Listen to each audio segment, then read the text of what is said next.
प्रभु यीशु मसीह के नाम में आप सभी को प्रेम नमस्कार मेरे प्रियो। और इस सुंदर समय के लिए मैं धन्यवाद देता हूं कि हम सब एक बार फिर से परमेश्वर पिता के नाम से यहाँ पे इकट्ठा हुए हैं। प्रभु यीशु मसीह के नाम से हम यहाँ इकट्ठा हुए हैं। और मैं समझता हूँ उनके अनुग्रह से हम एक दूसरे के साथ में हम इकट्ठा होने पाए।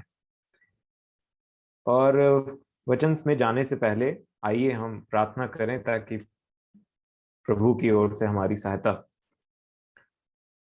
सर्वशक्तिमान प्रेमी परमेश्वर पिताजी, बड़े आदर के साथ में प्रभु यीशु मसीह के नाम से धन्यवाद देते हुए हम आपके समीपी में आते हैं। धन्यवाद देते हैं आज के इस दिन के लिए। जैसा कि आपका वचन बताता है कि आज का दिन आपने बनाया है। आपने बनाया, हर दिन आप बनाते हैं। आपने हमें आज भी आपकी इच्छा हुई कि हम इस दिन को, इस रात को देखने वाले हो सकें, क्योंकि सूर्य को आप ही आज्ञा देते हैं स्वामी कि वो इस पृथ्वी पर आए और एक नए दिन का प्रचार करे। और आपकी इच्छा हुई कि हम सब उसमें इस पृथ्वी पे पाए जाएं, इसलिए आपने हमें यहाँ रखा। आपके नाम को सराहते और धन्यवाद देते हैं। प्रेमी परमेश्वर पिताजी, आपकी बड़ी दया है, आपका प्रेम है कि आप चाहते हैं कि हम में से कोई नाश ना हो, परंतु आपकी इच्छा के अनुसार हम जीवन व्यतीत करें प्रभु यीशु मसीह के नाम से। प्रेमी परमेश्वर पिताजी, हम बहुत सारे क्षेत्रों में बहुत कमजोर हैं और हर समय हमारी निगाहें आप ही की ओर लगी रहती हैं कि आपकी ओर से हमें अनुग्रह मिले हमारे कमजोरी में और हम उसमें बढ़ने वाले हो सकें। धन्य है आप जो हमारी गलतियों को आप हमें समझाते हैं, सिखाते हैं और ठीक ठीक दिखाते हैं। ये हमारे जीवन की सबसे बड़ी आशीष है खुदावंद बाप। आज के वचन के भाग में बोलने वाले और सुनने वाले सबों पर अपना आशीष भरा हाथ रखें। सबों के हृदयों को और कानों को आप खुला रखें खुदावंद बाप, ताकि प्रभु यीशु मसीह के नाम से हम वचनों को सुनने वाले हो सकें। आपके आत्मा के प्रभाव से और आपके आत्मा के सामर्थ्य से वो वचन हमारे हृदय पर लिखे जाएं, हमें से हर एक से बोले और बातचीत करें, ताकि चाहे वो मानवीय कार्य हो, चाहे इस पृथ्वी के कोई कार्य हो, चाहे आत्मिक आत्मा के कोई भी कार्य हो, हम आपके वचन के द्वारा अपना जीवन व्यतीत करने वाले हो सकें। हमसे तो नहीं, परंतु आपसे सब संभव है, ये हमारा विश्वास है। आप स्वामी हैं, आप गिरते हुओं को संभालते हैं, आप स्टेबिलिटी देते हैं खुदावन बाप। आपने हमें कभी नहीं छोड़ा, कभी नहीं भूला, हमारे मांगने से ज्यादा दिया है। आप प्रेमी सर्वशक्तिमान खुदावन बाप हैं। आज भी आप हमारी सहायता करेंगे, ऐसा हमारा विश्वास है। प्रेमी परमेश्वर पिताजी, अपने हृदयों को, अपनी सारी बुद्धि समझ को आपके चरणों में मैं सौंपता हूँ और हम सब सौंपते हैं खुदावन बाप, हमारी सहायता करें। धन्यवाद देते हैं कि आपने विनती सुना, प्रभु यीशु मसीह के नाम से मांगते हैं, आमीन।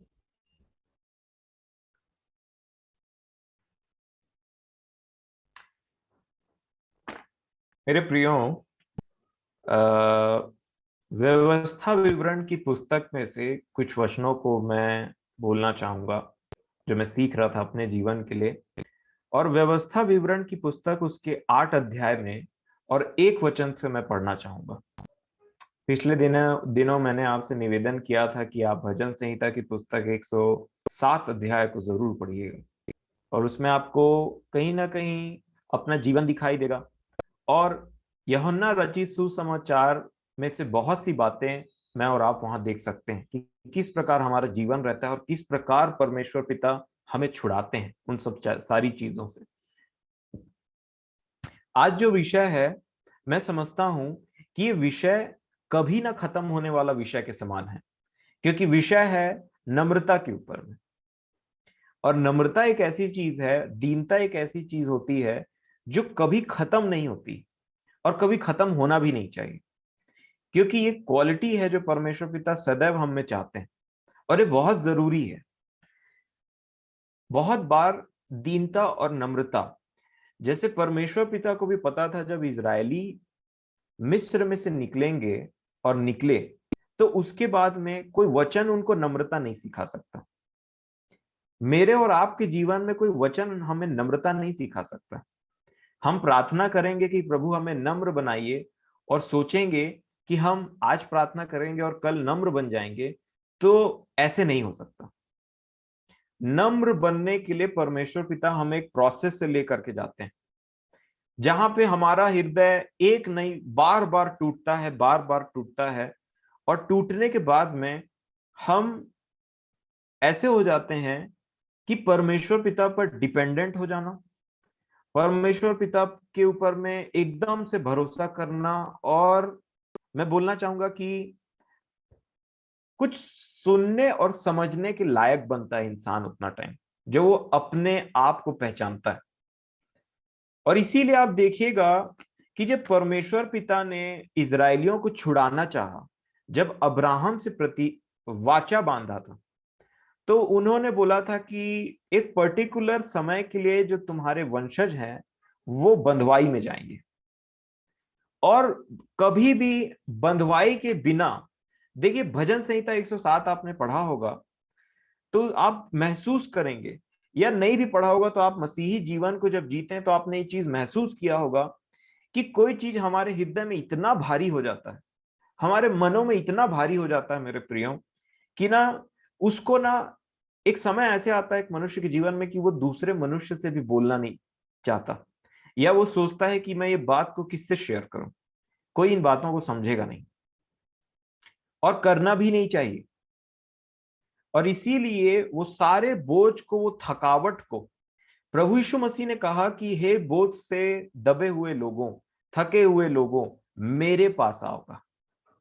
किसी दूसरे मनुष्य के पास में मत जाओ, मेरे पास आओ, मैं तुम्हें विश्राम दूंगा। क्योंकि मनुष्य में जब अय्यूब के जीवन में उनके दोस्त आए तो अय्यूब ने उनको एक नाम दिया, लास्ट लास्ट में कहा, तुम निकम्मे शांतिदाता हो, तुम मुझे शांति नहीं दे सकते। और उनके साथ वाद विवाद करते करते ना अय्यूब का जो दुख है और बढ़ गया, मैं ऐसा बोलना चाहूंगा। क्योंकि उसके मित्र समझ नहीं पा रहे थे कि अय्यूब की दशा ऐसी क्यों हुई है। तो इसीलिए अय्यूब ने कहा, तुम निकम्मे शांतिदाता, तीनों के तीनों। यहाँ पे हम देखते हैं, अगर आप व्यवस्था विवरण की पुस्तक 8 अध्याय आपने निकाला है, उससे पहले मैं आपको आपसे निवेदन करूंगा कि निर्गमन की पुस्तक 2 अध्याय निकालिए। अब्राहम से परमेश्वर पिता ने वादा किया था कि एक पर 430 वर्ष थे, जहां तक मुझे याद आता है, 430 वर्ष तक तुम्हारे जो वंशज है वो बंधुआई में रहेंगे, और उसके बाद मैं उन्हें छुड़ा लूंगा। तो छुड़ौती, छुड़ाना, किसी पाप से छुड़ाए जाना, या हमारे जीवन का छुटकारा किस तरीके से होता है, किस वे में परमेश्वर पिता मुझे और आपको एक पाप से छुड़ाते हैं। 2 अध्याय के 23 वचन में ऐसा लिखा हुआ है, आप आगे पीछे जानते हैं, मेरा ऐसा विश्वास है, नहीं तो आप पढ़ सकते हैं इसको, कि उनके ऊपर में ना वर्क प्रेशर, वर्कलोड, अन्याय बहुत ज्यादा बढ़ गया था। और जब कभी भी अन्याय बढ़ता है तो जो अन्याय सहने वाला व्यक्ति है, अगर वो परमेश्वर पर भरोसा रख करके दुहाई देता रहे तो न्याय दूर नहीं है मेरे प्रियो। न्याय आने से पहले अन्याय बहुत बढ़ जाता है, और अभी भी यीशु मसीह के आने से पहले यही काम हो रहा है, अन्याय बहुत बढ़ जा रहा है। और जो लोग अन्याय से दबे हैं उन्हीं को वो लेकर के आए, उन्हीं को वो छुड़ा लेकर के ले जाए। तो ये तो भली बात है कि अगर आप पे अन्याय होता है तो, यहाँ पे इनके ऊपर में अन्याय हो रहा था, और ये ना उस अन्याय को सहते सहते इतने पिस गए थे मन में, इतने टूट गए थे मन में, कि यहाँ 23 वचन में एक बात लिखा हुआ है, निर्गमन 2 के 23 में लिखा है, बहुत दिनों के बीतने पर मिस्र का राजा मर गया। इजरायली कठिन सेवा के कारण लंबी लंबी सांस लेकर आहें भरने लगे। ये किसी भी पाप को लेकर के वचन को पढ़ने के बाद और अपने जीवन में उस पाप को देखना और परमेश्वर से छुटकारे की चाहत रखना, जब तक एक मनुष्य के अंदर ऐसी लंबे लंबे जो सांस, जो आहें नहीं भरने लगता है ना, कि मैं ऐसा हूं, मेरा जीवन ऐसा है प्रभु जी, लंबे लंबे आहें भर के सांस ले ले करके, मतलब मैं एक बात बता रहा हूं कि उसको, उन लोगों को इतना दुख और तकलीफ हो रहा था उस कठिन सेवा को करने के लिए, कि उनकी हालत ऐसी हो गई कि आहें भर भर के, लंबी लंबी सांस लेकर के वो क्या कर रहे थे, आहें भरने लगे और पुकार उठे, लिखा है और पुकार उठे। ध्यान दीजिएगा इस बात पर, इस सारे चीजों में इनकी कोई गलती नहीं थी जो इनसे सेवा लिया जा रहा था, इसलिए मैं यहाँ पे अन्याय शब्द का इस्तेमाल कर रहा हूं। लिखा है और पुकार उठे और उनकी दोहाई। ये जो दोहाई शब्द है ना मेरे प्रियो, इसमें भी आप ध्यान दीजिएगा। भजन संहिता 107 में कितनी बार दोहाई आया। दोहाई का मतलब होता है चिल्लाना, चिल्ला उठना। किसी चीज को इंसान जब सहन नहीं कर पाता है ना, और दर्द के मारे, उस कराहना के कारण वो ना चिल्ला उठता अपने परमेश्वर पिता को। इसको बोलते हैं क्राइड आउट, चिल्ला जाना। दुख तकलीफ के मारे दोहाई देना। दोहाई एक अलग ही, टोटली अलग चीज है। दोहाई देने वाला व्यक्ति उस पर्टिकुलर पोजीशन में बने रहना चाहिए, तब वो दोहाई दे सकता है। इसीलिए हमको ये समझने की जरूरत है कि दोहाई किसको बोला जाता है। दोहाई कब निकलती है? जब सिचुएशन और परिस्थिति कराहने वाली हो जाती, कराहता है कोई इंसान, तब वो दोहाई देता है। और ये ना एक प्रोसेस है, मैं बोलना चाहूंगा, जिससे परमेश्वर पिता ना अपने लोगों की ओर ध्यान लगाते हैं और सुनते हैं। लिखा है और उनकी दोहाई जो कठिन सेवा के कारण हुई वह परमेश्वर तक पहुंची। एक ऐसी दोहाई जो परमेश्वर तक पहुंची। और लिखा है परमेश्वर ने उनका कराहना सुनकर अपनी वाचा को जो उसने अब्राहम, इसहाक और याकूब के साथ बांधी थी, स्मरण किया। और परमेश्वर ने इजरायलियों पर दृष्टि करके उन पर चित्त लगाया। तो चित्त लगाना कहां से स्टार्ट हुआ? जब वो अपने आप को नम्र और दीन करके वो करा रहे थे और परमेश्वर पर भरोसा रख रहे थे, तब परमेश्वर ने उनकी दोहाई सुनी और उन पर चित्त लगाया, लिखा है। और कुछ ऐसी दशा जब तक एक मनुष्य की पाप को लेकर के नहीं हो जाती है, तब तक सच्चा पश्चाताप नहीं निकलता। परंतु गड़बड़ ये हो जाता है कि जैसे ही परमेश्वर पिता उनको निकाल करके लेकर के जाते हैं और अपने पुत्र और पुत्रियों के समान में बिहेव करते हैं, तो उस जगह में ऐसा हो जाता है कि पुराने परिस्थितियों को हम भूल जाने के कारण वो नम्रता गायब हो जाती है। इसी विषय में अब आप व्यवस्था विवरण की पुस्तक अगर 8 अध्याय निकालेंगे, कुछ सिर्फ एक ही बात को नहीं, मैं कुछ कुछ बातों को आज टच करूंगा प्रभु के अनुग्रह से, और बड़े ध्यान से आप सुनते रहें। जैसा आप सुनते हैं मैं आपसे निवेदन करूंगा, क्योंकि आज उसके विषय में भी बात है। अगर आप व्यवस्था विवरण की पुस्तक 8 अध्याय और 1 वचन को देखेंगे,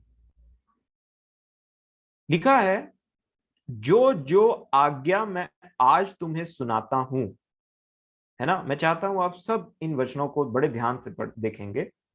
जो जो आज्ञा मैं आज तुझे सुनाता हूं, उन सबों पर चलने की चौकसी करना।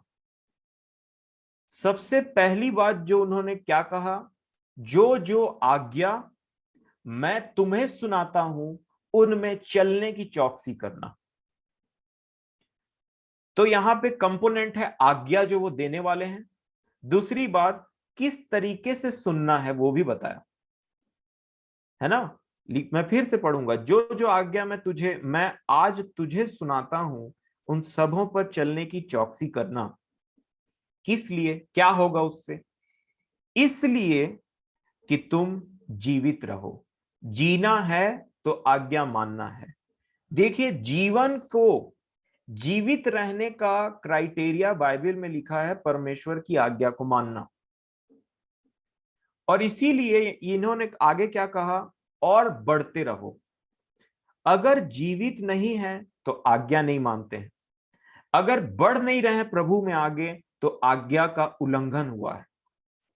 ये हमको इस बात से समझने की आवश्यकता है। आगे वो कहते हैं, और जिस देश के विषय में यहोवा ने तुम्हारे पूर्वजों से शपथ खाई है, उसमें जाकर उसके अधिकारी हो जाओ। अधिकारी होने का प्रोसेस, जैसे पिछले दिनों हम देख रहे थे कि परमेश्वर का ज्ञान और मनुष्य का ज्ञान।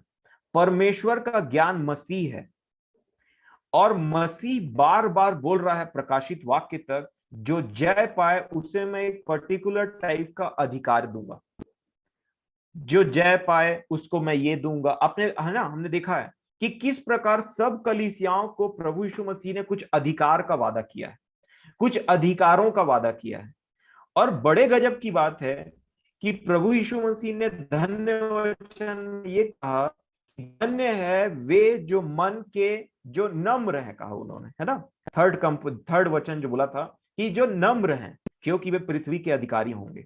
अधिकारी, हम जैसा जानते हैं कि पतरस ने अपनी पत्री में कहा कि तुम राजपदधारी और याजकों का समाज हो। इसी सेम वचन को यूहन्ना ने प्रकाशित वाक्य में कोट किया, हमने पिछले दिनों देखा है।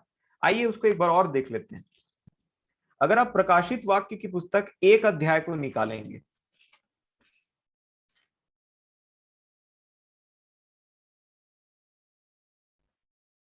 प्रकाशित वाक्य 1 अध्याय, और मैं 5 वचन से पढ़ना चाहूंगा। 1 का 5 प्रकाशित वाक्य लिखा है, और यीशु मसीह की ओर से जो विश्वास योग्य साक्षी और मरे हुओं में से जी उठने वालों में पहलौठा और पृथ्वी के राजाओं का हाकिम है, तुम्हें अनुग्रह और शांति मिलती रहे। उन्होंने 6वें वचन में कहा, सॉरी इसका कंटिन्यू है, वह हमसे प्रेम रखता है और उसने अपने लहू के द्वारा हमें पापों से छुड़ाया है। 6वें वचन में उन्होंने कहा, और छुड़ाने के बाद क्या कर दिया, और हमें एक राज्य और अपने पिता परमेश्वर के लिए याजक भी बना दिया। उसी की महिमा और पराक्रम युगान युग रहे, आमीन। यहां पे मेरे प्रियो से परमेश्वर यीशु मसीह का लहू हमें छुड़ाता नहीं, छुड़ाने के बाद में एक राज्य में प्रवेश कराता है और याजकों का समाज बना देता है। और ये बात बताते हैं, हमने पिछले दिनों सुधा बहन के द्वारा बहुत अच्छे से पढ़ा देखा, प्रभु ने सहायता किया कि किस प्रकार हमें अधिकारों का इस्तेमाल करना है। अधिकारों का इस्तेमाल करने के लिए एक व्यक्ति को अधिकारी बनना पड़ेगा, और अधिकारी बनने के लिए परमेश्वर का वचन बोलता है तुमको नम्र बनना पड़ेगा, तब तुम अधिकार रखोगे, है ना। यही बात तो लिखी हुई है कि धन्य है वे जो नम्र हैं, क्योंकि वे पृथ्वी के अधिकारी होंगे। एक और वचन मैं आपके सामने पढ़ना चाहूंगा, वो है मत्ती रचित सुसमाचार उसका 8 अध्याय। देखिए एक व्यक्ति है, हमने इनके बारे में पहले भी पढ़ा है, मत्ती रचित सुसमाचार 8 अध्याय 8 वचन। इनका सेवक पैरालाइज्ड हो गया था, है ना, एक सेंचुरियन थे यहाँ पे, इनका सेवक पैरालाइज्ड हो गया था। लिखा है सूबेदार, मत्ती 8 के 8 में देखिए क्या लिखा है। सूबेदार ने उत्तर दिया, हे प्रभु, मैं इस योग्य नहीं कि तू मेरी छत तले आए। आपको नम्रता दिखाई दी मेरे प्रियो, आपको नम्रता दिखाई दिया कि प्रभु यीशु मसीह से व्यक्ति क्या कहता है, मैं इस योग्य नहीं कि आप मेरी छत के नीचे चले आए। और ये नम्रता इसकी निशानी थी। और आगे क्या लिखा है, परंतु केवल मुख से कह दे तो मेरा सेवक चंगा हो जाएगा, है ना। अब 9वें वचन में इन्होंने अपना इंट्रोडक्शन दिया, क्या बोला, क्योंकि मैं भी पराधीन मनुष्य हूं, अथॉरिटी के अंदर में रहने वाला मनुष्य हूं मैं भी। और मैं जब अथॉरिटी के अंदर में रहता हूं तो आगे क्या लिखा है, और सिपाही मेरे अधीन है। तो अधीनता में रहना, नम्र रहने से प्रभु कुछ अधिकार देते हैं। यहां पे लिखा हुआ है ना, उन्होंने कहा मैं एक पराधीन मनुष्य हूं, मैं अथॉरिटी के अंदर में रहने वाला मनुष्य हूं, ठीक है। और फिर आगे क्या बोल दिया, और मेरे अधीन में भी कोई है ना, सिपाही मेरे अधीन है, कह डाला उन्होंने। तो ये अधीनता में रहेंगे तो प्रभु अधिकार देते हैं। और इसीलिए मेरे प्रियो, यही अधिकारों को पाने के लिए ना सबसे पहला स्टेप मैं समझता हूं नम्रता है। अब वापस आ जाएं, ये व्यवस्था विवरण की पुस्तक 8 अध्याय जिसको हम पढ़ रहे थे,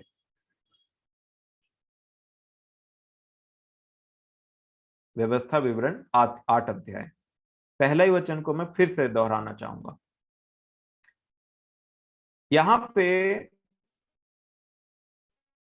वचन लिखा है 8 के 1 में, जो जो आज्ञा मैं आज तुझे सुनाता हूं उन सबों पर चलने की चौकसी करना। अब मैं फिर से आपका ध्यान एक बात पे ले जाना चाहूंगा कि वचन हम कैसे सुनते हैं। ये बहुत बड़ा पॉइंट है, क्योंकि प्रभु ने, देखिए कई बार ये बात रिपीट हुआ इन्होंने कहा, जो जो आज्ञा मैं आज तुझे सुनाता हूं उन सबों पर चलने की चौकसी करना। प्रभु यीशु मसीह ने लूका रचित सुसमाचार में जब उन्होंने ये बीज बोने वाले का दृष्टांत दिया, अगर आप लूका रचित सुसमाचार, इसको हाथ में एक तरफ आप पकड़े रहिए या बुक मार्क लगा लें तो अच्छा होगा। अगर आप लूका रचित सुसमाचार उसका 8 अध्याय और 8 वचन, 8 का 8 पढ़ेंगे तो प्रभु यीशु मसीह यहां बोलते हैं, दृष्टांत देने के टाइम में बोलते हैं, कुछ अच्छी भूमि पर गिरा और उग कर 100 गुना फल लाया। यह कहकर उसने ऊंचे शब्द से कहा, जिसके सुनने के कान हो वह सुन ले। शरीर में रहते टाइम भी प्रभु ने इस वचन को बोला और आत्मा में आ जाने के बाद में प्रकाशित वाक्य में भी सेम बात बोला, जिसके सुनने के कान हो वह सुन ले। मूसा क्या बोलते हैं वहां पे, जो जो आज्ञा मानने के लिए मैं आज तुझे सुनाता हूं। सबसे पहला कार्य होता है सुनने का, कि वचन को हम कैसे सुनते हैं मेरे प्रियो। और प्रभु देखिए, 2 कंपोनेंट है यहां फिर से, हृदय और कान। बड़े ध्यान से हम देखेंगे। सोचा तो मैंने आज बहुत सारी चीजों को बोलने का था, पर प्रभु का आत्मा मुझे रोक रहा है। मैं समझता हूं कि एक पर्टिकुलर चीज में फोकस डालूं रेदर देन बहुत सारे टॉपिक्स को कवर करने से अच्छा। और वो ये है कि हम कैसे सुनते हैं और कहां रखते हैं। और इसी को हम देखेंगे जब यहाँ पे उन्होंने कहा, जिसके सुनने के कान हो वह सुन ले। तो इस दृष्टांत को जब उन्होंने इलैबोरेट किया और अच्छे से बताया, तो वहां पे उन्होंने 15 वचन में एक बात बोला, लूका 8 के 15 में उन्होंने कहा, पर अच्छी भूमि के वे हैं जो वचन सुनकर भले और उत्तम मन में संभाले रहते हैं और धीरज से फल लाते हैं। अब देखिए, सुनने को प्रभु ने किससे कंपेयर किया? हृदय से, मन। ये 2 कंपोनेंट को ध्यान रखेंगे मेरे प्रियो, कान और मन। कान और मन। प्रभु यीशु मसीह ने फिर एक वचन कहा 18, इसी के 18 में देखिए क्या लिखा। उन्होंने कहा, इसलिए चौकस रहो। कैसे रहो? चौकस रहो। किस बात के लिए? कि तुम किस रीति से सुनते हो, कैसे सुनते हो, इसमें चौकस रहो। सबसे पहले इसमें चौकस रहो, किस रीति से सुनते हो। फिर आगे क्या कहा? क्योंकि जिसके पास है उसे दिया जाएगा, और जिसके पास नहीं है उससे वह भी ले लिया जाएगा जिसे वह अपना समझता है। हमको लग रहा है कई बार कि बहुत सारे वचनों को हम पढ़ लिए, समझ लिए, सुन लिए, इन बातों को जान लिए, परंतु प्रभु बोलते हैं कि चौकस रहो कि कैसे सुनते हो, कैसे सुनते हो, किस दशा में सुनते हो। अब ये मुझे और आपको डिसाइड करना है। जब परमेश्वर का वचन चलते रहता है तो मेरे 2 चीज सिर्फ वहीं लगे रहने चाहिए, पहला कान और दूसरा हृदय। अगर मेरा कान वचन सुनने के साथ में कहीं और भी लगा हुआ है, कुछ और भी बातों को मैं सुन रहा हूं, या कुछ और एक्टिविटीज में भी मैं इन्वॉल्व हूं, तो ऐसा नहीं होना चाहिए। दूसरा, अगर मेरा हृदय वचन सुनने के टाइम में कहीं और लगा हुआ है, तो मैं उस वचन को ठीक ठीक समझ नहीं पाऊंगा।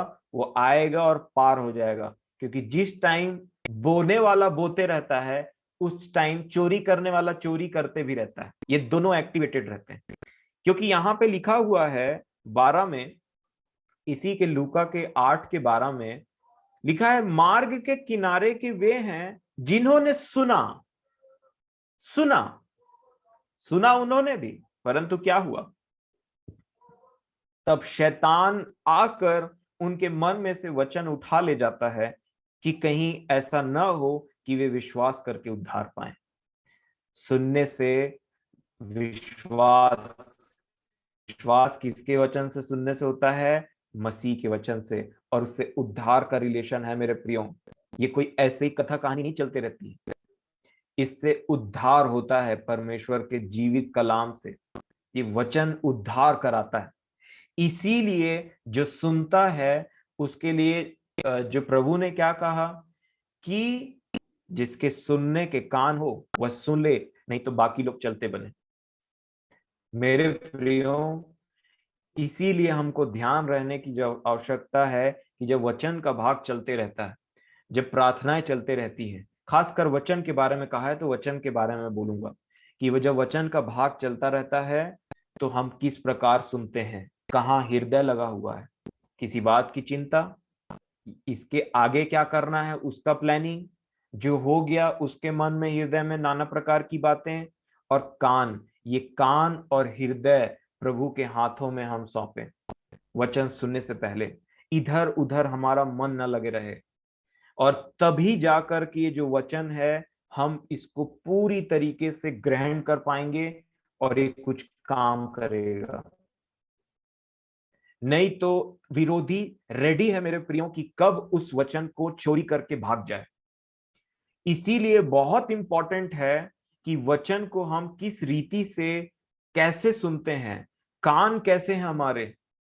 क्योंकि प्रभु यीशु मसीह बार बार कलीसिया को बोल रहे थे, मेरे को तो डर लग जाता है कि जिन कलीसियाओं को उन्होंने चिट्ठी लिखते टाइम में बोला कि जिसके कान हो वह सुन ले कि आत्मा कलीसियाओं से क्या कहता है, तो सोचिए कितना बड़ा वार्निंग दिया बोलने से पहले। सुनने के विषय में प्रभु ने हमेशा जोर दिया है, चाहे वो शरीर में रहे हो चाहे वो आत्मा में रहे हो, और आज भी सुनने के विषय में वो जोर देते हैं। क्योंकि स्तिफनुस जब मर रहे थे तो उन्होंने एक बात कहा था, प्रभु ने मुझे दिखाया, और उन्होंने प्रेरितों के काम 7 अध्याय के 51 वचन में कहा था ये बात। अगर आप प्रेरितों के काम 7 अध्याय और उसके 51 वचन में पढ़ेंगे, देखेंगे, तो मैं पढ़ देता हूं आपके लिए। वहां पे स्तिफनुस ने मरने से पहले एक बात कहा था उनके ऊपर में, और स्तिफनुस ने कहा 7 के 51 में, प्रेरितों के काम 7 अध्याय 51 वचन में बोलते हैं, हे हठीले और मन और कान के खतना रहित लोगों। दो कंपोनेंट को स्तिफनुस ने वहां पे पॉइंट आउट किया था। इसीलिए अगर मैं और आप इन वचनों को गंभीरता से नहीं सुनते हैं, हृदय को तैयार करके इस मीटिंग में बैठते नहीं हैं, तो मैं बोलना चाहूंगा इससे कोई ज्यादा फायदा नहीं होगा, बल्कि इससे कुछ फायदा नहीं होगा। तो मैं इसको पर्सनली जो प्रैक्टिकल लाइफ में देख रहा था उसको मैं इस प्रकार से देख रहा था कि प्रभु जी,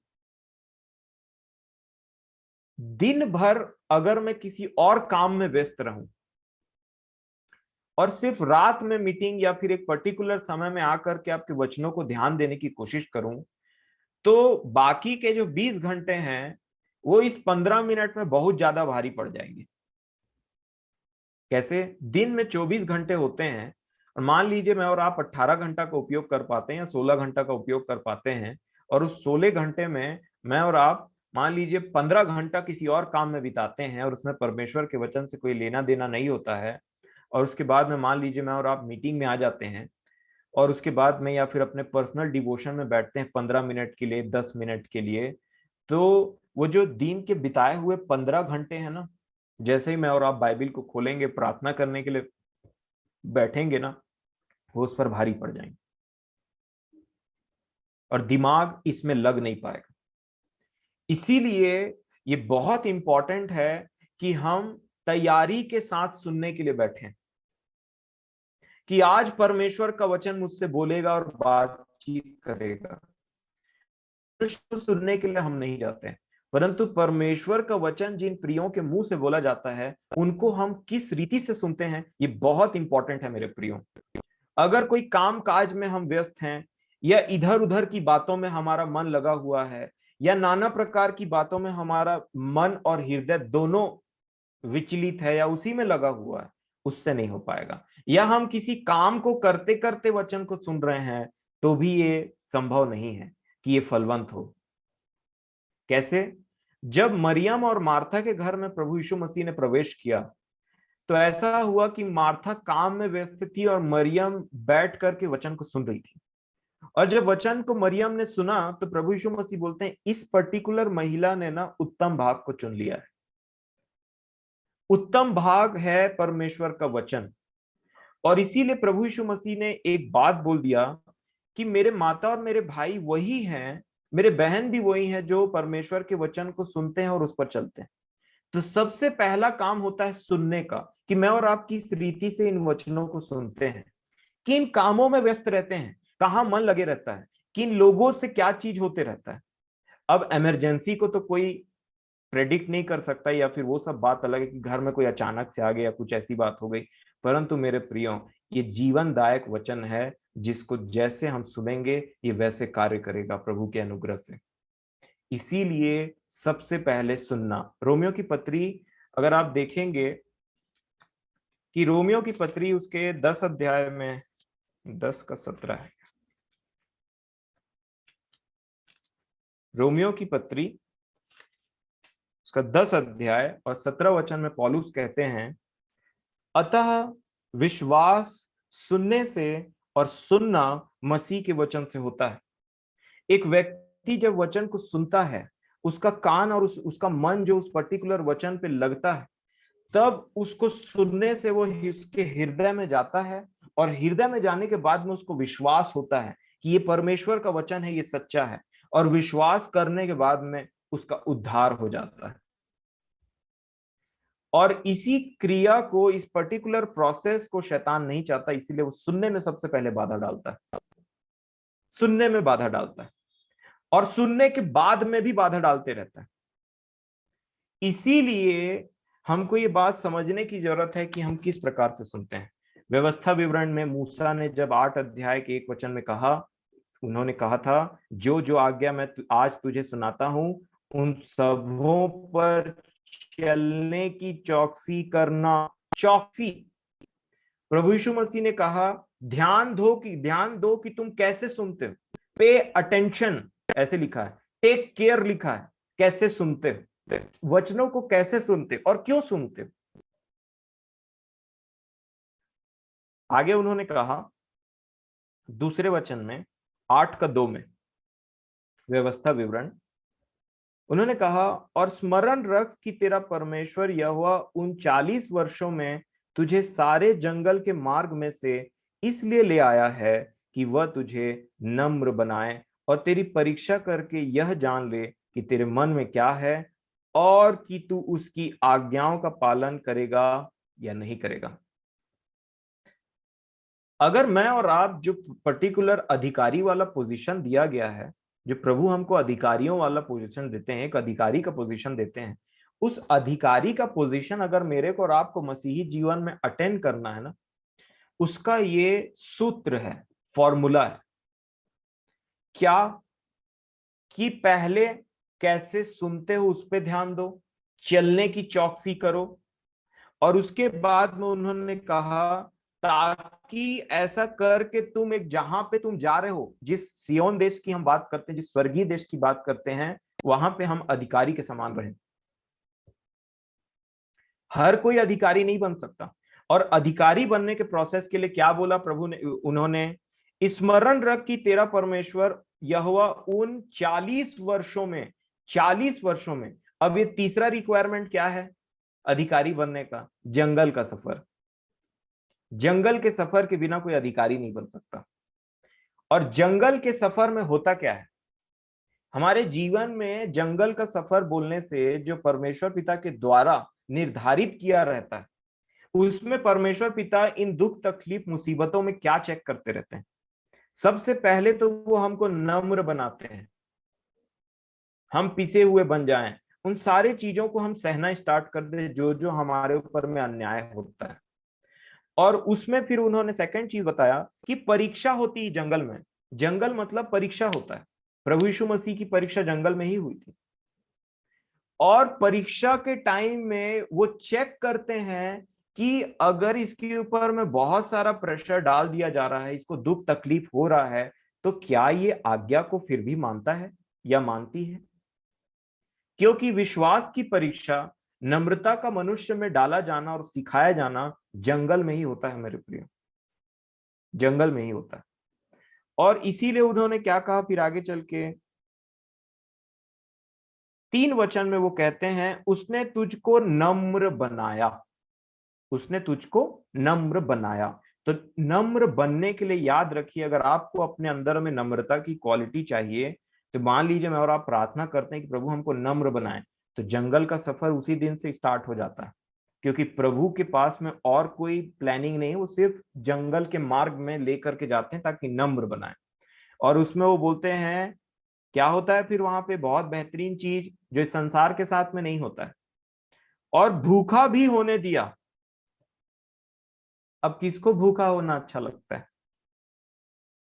भूख के मारे इंसान दुहाई देता है, उसको मन में नाना प्रकार के विचार आते हैं, बहुत परेशान हो जाता है। लेकिन जो परमेश्वर भूख देते हैं, जब परमेश्वर भूख को अलाउ करते हैं ना मेरे प्रियो, वो भूख संसारी भूख नहीं होता है। जब हम नाना प्रकार की विपत्तियों में पड़ते हैं जो परमेश्वर पिता ने हमको नम्र बनाने के लिए रखी हुई है, उस भूख, उस सूखेपन, उस अकाल के बाद में जब परमेश्वर पिता आशीष देते हैं ना, तो भूख के बाद में कोई ऐसी वैसी रोटी नहीं देते हैं जो इस संसार के लोग खाते हैं। ये भूख वो भूख नहीं है। इस भूख के बाद में जो परमेश्वर रोटी खिलाते हैं वो होता है मन्ना। मन्ना। आप एक ऐसे इंसान का नाम बताइए जो संसारिक हो और जिसने मन्ना खाया हो। आपने खाया मन्ना? आपने खाया मन्ना? कैसी बात करते हैं? प्रभु यीशु मसीह वो मन्ना है जो स्वर्ग से उतरा, वो है जीवन की रोटी। तो प्रभु यीशु मसीह को अगर मैं यहां मन्ना बोलूं, क्या बोल रही थी सामरी स्त्री?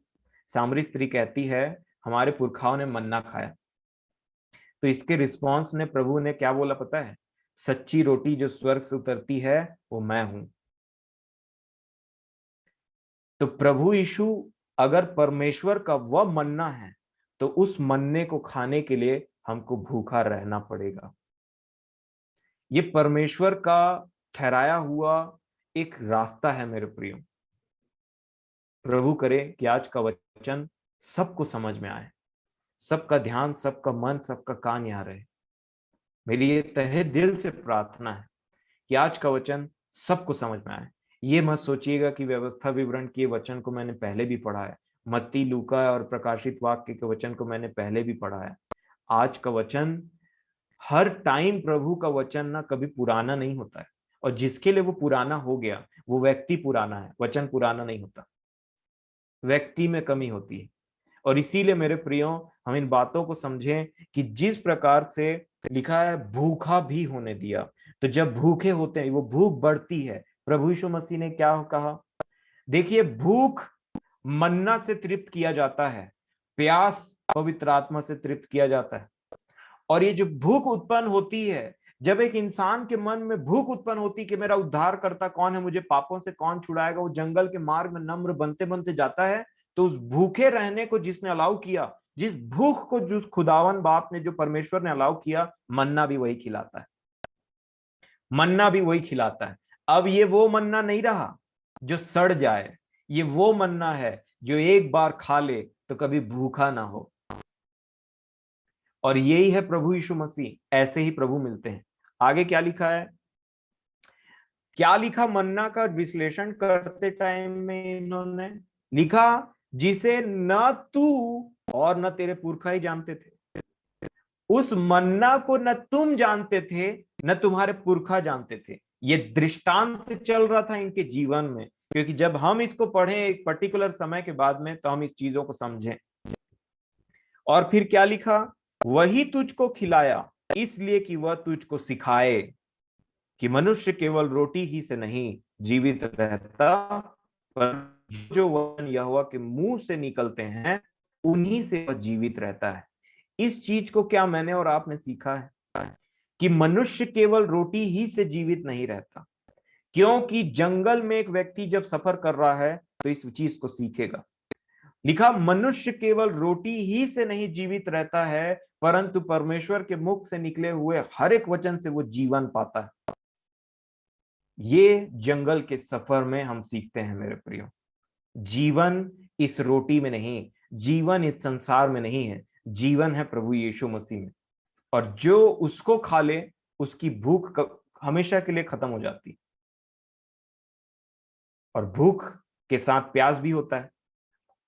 तो प्यास के लिए लिखा है, प्रभु ने खुद बताया कि जो प्यासा है वो आए और सेंत में पी ले। तो पवित्र आत्मा को प्यास कहा, वो प्यास बुझाने वाला जो जल कहा, जीवन का जल कहा। जो खुद की आत्मा है उनकी। आगे उन्होंने कहा, इन 40 वर्षों में तेरे वस्त्र पुराने न हुए और तेरे तन से भी नहीं गिरे और न तेरे पांव फूले। अपने अब फिर अपने मन में यह तो विचार कर कि जैसा कोई अपने बेटे को ताड़ना देता है, वैसे ही तेरा परमेश्वर यहोवा तुझको ताड़ना देता है। मैं जिस जिस से प्रेम करता हूं उसकी ताड़ना करता हूं, ये प्रभु ने कहा।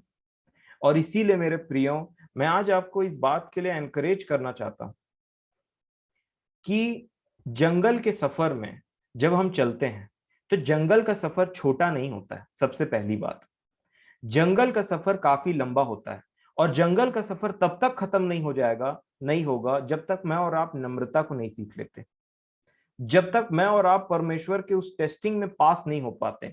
क्योंकि जब तक ये जंगल, देखिए जंगल का सफर खत्म होते साथ में क्या आया था? वाचा का देश। वाचा का देश आया, तो प्रमोशन था ये।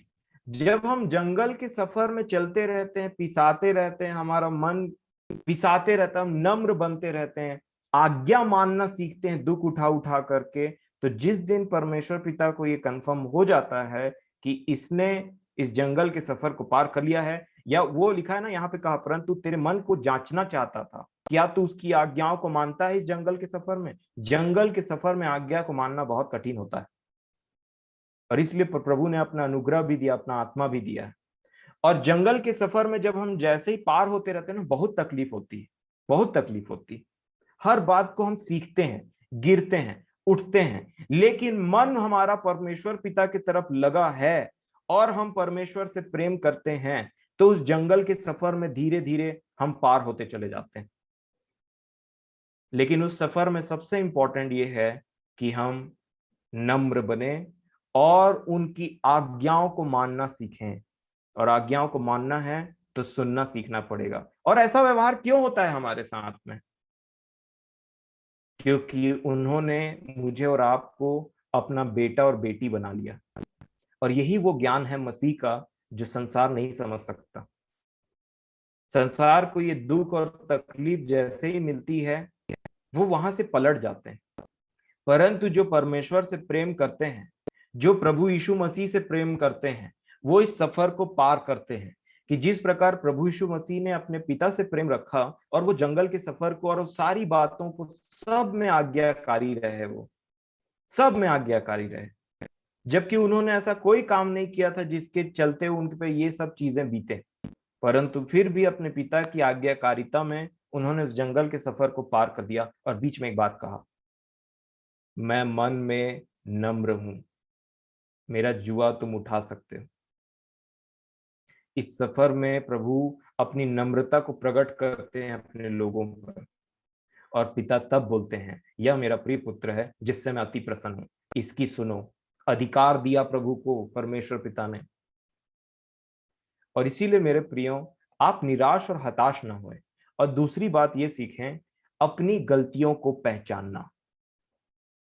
अपने आप को पहचानिए पहले।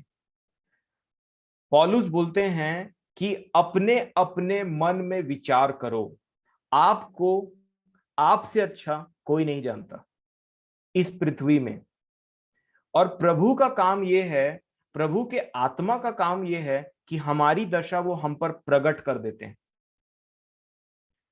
अब इसमें मैं इस विषय में ज्यादा नहीं बोल करके ये विषय में ध्यान दिलाना चाहूंगा कि सुनने पर जब जोर दिया कि सुने कैसे, मैं आपसे निवेदन करूंगा, देखिए अगर पॉसिबल होता है ना, तो मैं ऐसा समझता हूं कि जब हम वचन की ओर मन लगाए रहते हैं ना, तो घर में चाहे टीवी चल रहा है, चाहे कोई आपसे जबरदस्ती बात करने की कोशिश कर रहा है, चाहे कुछ आपको डिस्टर्ब होने वाली बातें हो रही है ना, आप कोशिश करें कि बड़े प्रेम और नम्रता से उनसे बोलिए कि देखो कितना अच्छा वचन चल रहा है, आओ आप भी इसमें बैठ करके शांति से सुनो, आपको आशीष मिलेगा। और अगर वो व्यक्ति उसके बाद में भी कुछ ऐसे बातों को या हरकतों को कर रहा है, तो मेरे प्रियो, आपको वहां कॉम्प्रोमाइज करने की जरूरत नहीं है। अगले को बड़े प्रेम और नम्रता से बोल दीजिए कि आप ये काम कहीं और जाकर के कर लीजिए, मैं इससे 1000 गुना इंपॉर्टेंट काम में व्यस्त हूं। जी हाँ, मैं आपको सच बताता हूं, हमारा एक दृष्टिकोण होना चाहिए कि हम वचन के प्रति हमारा जो लगन है, हमारा जो मैं बोलना चाहूंगा आदर है, कि हम किस प्रकार का आदर देते हैं परमेश्वर के वचन को, ये बहुत मायने रखता है। और इसीलिए नीति वचन के 4 अध्याय में अगर आप खोलेंगे और 20 वचन को देखेंगे, तो यहां पे लेखक ने अपने पुत्र से एक बात कहा। नीति वचन 4 और उसका 20, उन्होंने कहा, हे मेरे पुत्र, मेरे वचन ध्यान धर के सुन। कैसे सुन? ध्यान धर के सुन। इंग्लिश में लिखा है, be attentive to my words, pay attention. आपने देखा होगा कि मनुष्य, ये जो बहुत जगह जो मीटिंग्स होती है ना, काफी रेप्यूटेड जगह में मैं बोलना चाहूंगा कि जो मनुष्य की मीटिंग होती है, बड़े बड़े अधिकारी जो इस संसार के हैं, वो जब मीटिंग करने के लिए बैठते हैं ना, तो कोई व्यक्ति, मतलब जो व्यक्ति वहां पे मीटिंग में बैठे रहते हैं ना उनके साथ में, वो इस बात से भी हिचकिचाते हैं कि हम इतने इंपॉर्टेंट बात के बीच में कहीं ये बॉटल को उठा करके अगर खोल के पानी पिएंगे तो लोगों का ध्यान मत भंग हो जाए। और ऐसी बड़ी बड़ी मीटिंग्स में जो इस संसार की है, इन मनुष्यों की है, जो बैठे रहते हैं जो लोग, वो भी इतने केयरफुली उस चीज को सुनते हैं, उसको ध्यान देते हैं और इतना आदर करते हैं उस मीटिंग को कि उसमें से एक भी पोर्शन जो है वो बिना सुने या ध्यान से बिना सुने कहीं छूट न जाए। इसीलिए मैं ऐसा समझता हूं कि मान लीजिए कि एक मनुष्य है जैसे संसार में, और जमीन जायदाद की बात हो रही है या वसीयत की बात हो रही है, उसको पढ़ा जा रहा है जिसमें उस व्यक्ति का भी नाम है, तो व्यक्ति किस प्रकार से सुनेगा जरा बताइएगा। अगर वो फोन में बात किया जा रहा है उस वसीयत के बारे में जिसमें उसका भी नाम है, तो फोन को स्पीकर में लगा के या बोलेगा ईयरफोन में लगा करके रूम को बंद कर देगा, या उसका बच्चा उसको डिस्टर्ब करने की कोशिश करेगा तो उसको जोर से डांटेगा, बोलेगा अभी चले जाओ यहाँ से, बहुत इंपॉर्टेंट काम है, तुमको पता नहीं है मैं क्या चीज सुन रहा हूँ, इसको ले जाओ यहाँ से, ऐसा करो वैसा करो करके, और उसको वहां से भगा देगा। क्यों? क्योंकि उसके लिए ये सारी चीजों से ज्यादा इंपॉर्टेंट उतना टाइम उस बात को सुनने के लिए हो गया है। इसी प्रकार जब हम किसी वचन को सुनते हैं तो ये सबसे पहले मायने रखता है कि हम कैसे सुनते हैं, कितना अटेंशन उसको देते हैं। और मैं आपको बताना चाहता हूं, अगर हृदय हमारा बहुत सी चिंताओं से भरा रहता है, बुद्धि में बहुत सी चिंताएं, बहुत सी बातें चलते रहती हैं, या किसी को माफ नहीं किया, उसी के बारे में झगड़ लिया, उसी के बारे में दिमाग में चले जा रहा है, किसी से खराब तरीके से बात कर दिया हमने, तो शांति चले गई। और यहाँ पे सिर्फ मीटिंग में शरीर बैठा हुआ है 25 50 70 80 किलो का, और वो कुछ काम नहीं कर रहा है, सिर्फ ऐसे करके एक जगह में ऐसे बैठा हुआ है, या कभी इधर देख लिया कभी उधर देख लिया, फिर अचानक से बोले अरे टाइम कितना हो गया करके, फिर अचानक से कभी कुछ और बात हो गया, फिर बोले खाना बना कि नहीं, अचानक से क्या बन रहा है आज खाना में, अचानक से बोल दिया मैं 2 रोटी खाऊंगा। मेरे प्रियो, इन बातों से कोई फायदा नहीं होने वाला है एक्चुअल में। ये हमको समझने की आवश्यकता है कि हम किस रीति से सुनते हैं। यहाँ मैं नहीं, ये वचन में लिखा है, 20 वचन में वो कहते हैं, हे मेरे पुत्र, मानो परमेश्वर हमसे बात कर रहे हो, हे मेरे पुत्र, मेरे वचन ध्यान धर के सुन।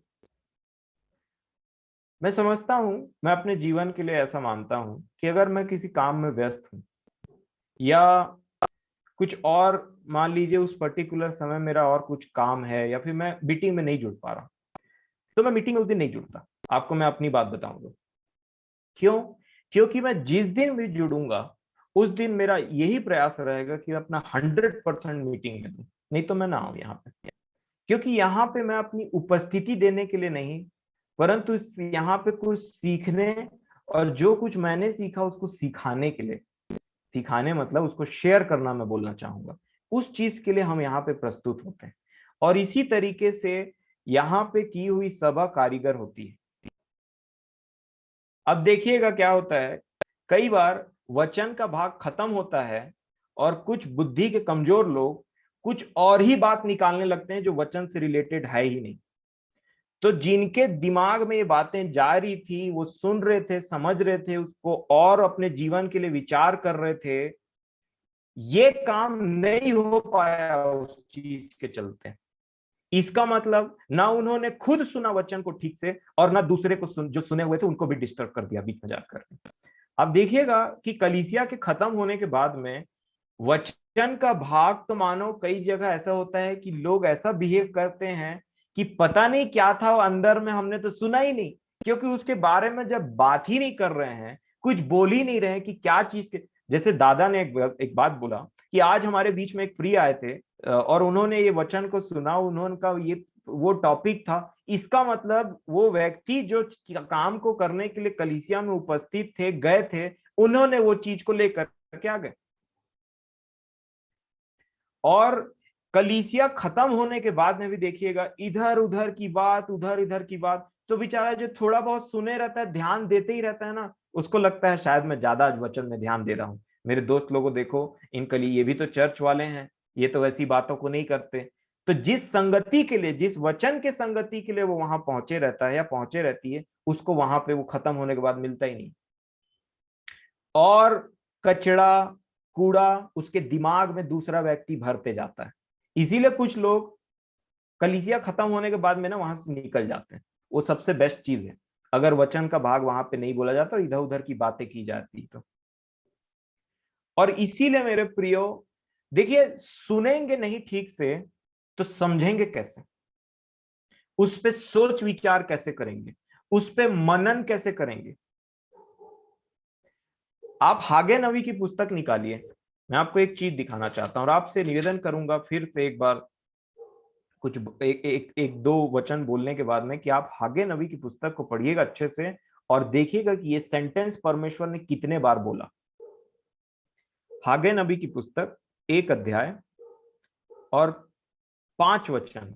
परमेश्वर वचन बोलते थे और उसके साथ में एक और बात बोलते थे। अपनी बात को रखने के बाद में ना परमेश्वर पिता एक और बात बोलते थे उसके साथ में। देखिए 5 में क्या लिखा है, हागे 1 का 5। इसलिए अब सेनाओं का यहोवा यूं कहता है, अपनी अपनी चाल चलन पर ध्यान करो। अपनी अपनी चाल चलन पर ध्यान करो, नंबर 1 बोला यहां पे। नंबर 2, इसी का आप 7 वचन देखिए क्या कहा, सेनाओं का यहोवा तुमसे यूं कहता है, अपने अपने चाल चलन पर सोचो। कब सोचोगे? जब परमेश्वर ने कुछ कहा, उसके रिस्पांस में परमेश्वर स्वयं को कह रहे हैं इस पर सोचो, विचार करो। तो सुना ही नहीं ठीक से तो कहां सोचेगा। इसीलिए स्तेफनुस ने कहा था, मन के और कान के खतना रहित लोगों। तो गुस्सा हो गए, ऐसी बातें बोलने से गुस्सा हो जाते हैं आज भी। तो एक होता है स्तेफनुस की कैटेगरी और एक होता है वो फरीसियों की कैटेगरी जो गुस्सा हो जाते हैं सच्चे वचन पर। जबकि स्तेफनुस के मन में पर्सनली उनके लिए कुछ नहीं था मेरे प्रियो। अगर होता तो परमेश्वर से चिल्ला के बोलता, मैं मर रहा हूं और इनको बिल्कुल मत छोड़ना क्योंकि बिना मतलब का मारे हैं। परंतु क्या कहा, क्षमा कर देना, इनको नहीं जानते कि क्या कर रहे हैं। यहां पे एक एग्जाम्पल लेते हैं, चलिए 3 वचन को मैं पढ़ूंगा। 1 का 3, फिर यहोवा का यह वचन हागे भविष्यद्वक्ता के द्वारा पहुंचा, क्या तुम्हारे लिए अपने छत वाले घरों में रहने का समय है जबकि यह भवन उजाड़ पड़ा है? इसलिए अब सेनाओं का यहोवा यूं कहता है, अपनी अपनी चाल चलन पर ध्यान करो। परमेश्वर ने कुछ बोला और उसके बाद में यह भी बोला कि ध्यान करो अपनी अपनी चाल चलन पे। तो परमेश्वर का वचन बोला जा रहा है, इसलिए बोला जा रहा है ताकि मैं और आप अपने अपने चाल चलन पर ध्यान करें। इसके बाद वो बोलते हैं, देखिए 6वें वचन में क्या बोला, तुमने बहुत बोया परंतु थोड़ा काटा, तुम खाते हो परंतु पेट नहीं भरता, तुम पीते हो परंतु प्यास नहीं बुझती, तुम कपड़े पहनते हो परंतु गर्माते नहीं। और जो मजदूरी कमाता है वह अपनी मजदूरी की कमाई को छेद वाली थैली में रखता है। फिर ये बात बोलने के बाद 7 वचन में बोला, सेनाओं का यहोवा तुमसे यूं कहता है, अपने अपने चाल चलन पर सोचो कि ऐसा क्यों है। परमेश्वर ने बात किया और रिपीट उसके बाद सजेशन भी दिया, सोचो। सोचो ऐसा क्यों है, सोचो ऐसा क्यों। ज्यादा बड़ा तो नहीं, आगे की पुस्तक 2 ही अध्याय है। मैं आपको 14 वचन में पढ़ाना चाहूंगा, दूसरे अध्याय का। लिखा है, फिर हागे ने कहा, यहोवा की यह वाणी है कि मेरी दृष्टि में यह प्रजा और यह जाति वैसी ही है, और इनके सब काम भी वैसे हैं, और जो कुछ वे वहां चढ़ाते हैं वह भी अशुद्ध हैं, अशुद्ध ठहरा दिया। फिर क्या बोला 15 वचन में, अब सोच विचार करो, सोच विचार करो कि क्यों है ऐसा। अपने अपने जीवन को सोच विचार करो। फिर उन्होंने कुछ बात कहा, 17 वचन को देखिए क्या कहा इसी का, मैंने तुम्हारी सारी खेती को लू और गिरवई और ओलों से मारा, तो भी तुम मेरी ओर न फिरे, यहोवा की यह वाणी है। 18 वचन में, अब सोच विचार करो, सोच विचार करो। 18 वचन खत्म होते होते देखिए जस्ट 19 के ऊपर में कुछ लिखा है, इसका सोच विचार करो, इसका सोच विचार करो कि क्यों है ऐसा। प्रभु, और इसका सोच विचार करो जहां लिखा उसी जस्ट पहले क्वेश्चन मार्क है ना, क्वेश्चन मार्क है मेरे प्रिय। प्रभु हमारी स्थिति को बताते हैं और बोलते हैं इस पर सोच विचार करो कि तुम कहां फिसले हो। कितनी बार हागे नबी की पुस्तक में उन्होंने प्रॉब्लम बताया और यह भी बताया कि मैं क्यों तुम्हारे साथ में ऐसा कर रहा हूं, परंतु एक बात बोला, सोच विचार करो कि ऐसा क्यों हो रहा है, सोच विचार करो कि ऐसा क्यों हो रहा है, क्यों हो रहा है ऐसा। देखिए सोच विचार करना कितना इंपॉर्टेंट है। और सोच विचार किस पर करेंगे मेरे प्रियो, जब वचन को ही ध्यान से नहीं सुने तो, जब वचन को ही मनन नहीं किए तो किस पर सोच विचार करेंगे। वापस से अगर आप नीति वचन 4 अध्याय में आएंगे तो नीति वचन 4 अध्याय को मैं 20 को फिर से पढ़ना चाहूंगा। 4 का 20, 4 के 20 में ऐसा लिखा है फिर से, हे मेरे पुत्र मेरे वचन ध्यान धर के सुन। कैसे सुन, ध्यान धर के सुन। आगे क्या लिखा है, और अपना कान मेरी बातों पर लगा। फिर से कान में आ गया, अपना कान मेरी बातों पर लगा, जिसके कान हो वह सुन ले। ऐसा कह रहे थे प्रभु बार बार।